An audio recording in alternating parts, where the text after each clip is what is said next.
All right, so this is the last week before break ends for me, or the last day. Tomorrow school starts again, so my productivity and in terms of, the content I actually provide should be picking up a little more, because I have been pretty unproductive.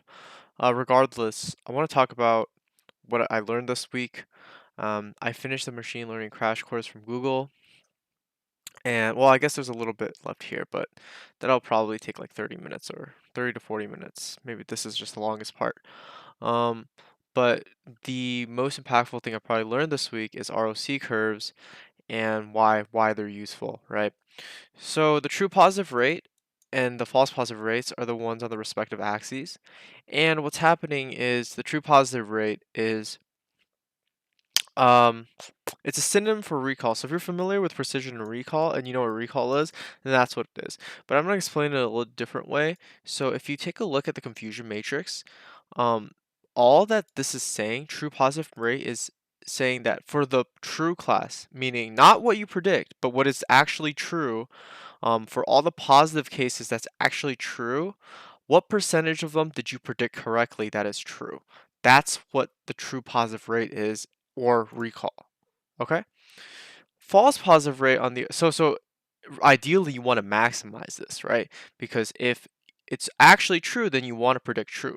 So this is TP over TP plus FN, and you want this percentage to be high because you want it because the higher the percentage, that means the higher, the more you predict it correctly. Um, on the other hand, the false positive rate is for all the ones that are negative, like the true class is negative. What percentage of them did you predict incorrectly? Not correctly, like this one, but what percentage of them did you predict incorrectly?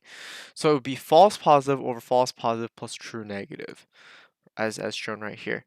Now, this one you want to have as low as possible, right? Because this is saying for all the ones that are negative, what percentage of them did you predict incorrectly?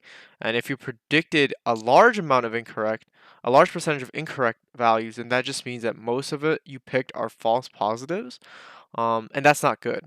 But if your model says it's really low, then it means you predicted a lot of the true negatives and and very little false positives.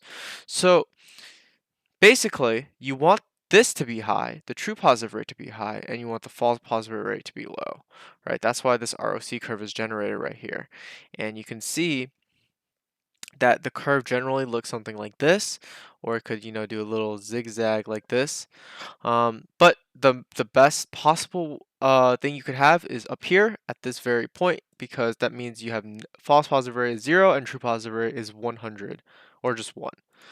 That means you're maximizing what I talked about, where if you're maximizing this and this while having none of these.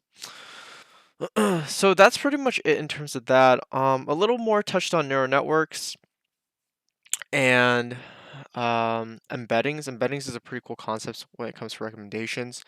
Um, I think the especially right here.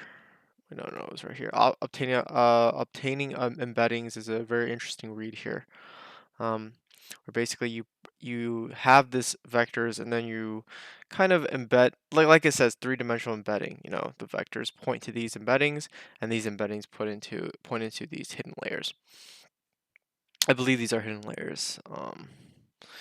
So that's pretty much it this week. I'm still working on the project. So next week, I don't know if I talked about what project I was working on, but next week, uh, one of my classes should be starting in, which is basically a project on sports betting. And then there's another project. The project that I'm personally working on with a friend is, I don't know if I talked about it, but it is crypto related. So, yeah, that's pretty much it for this week. Um, uh, Hopefully next week I can actually provide some content which I actually talk about some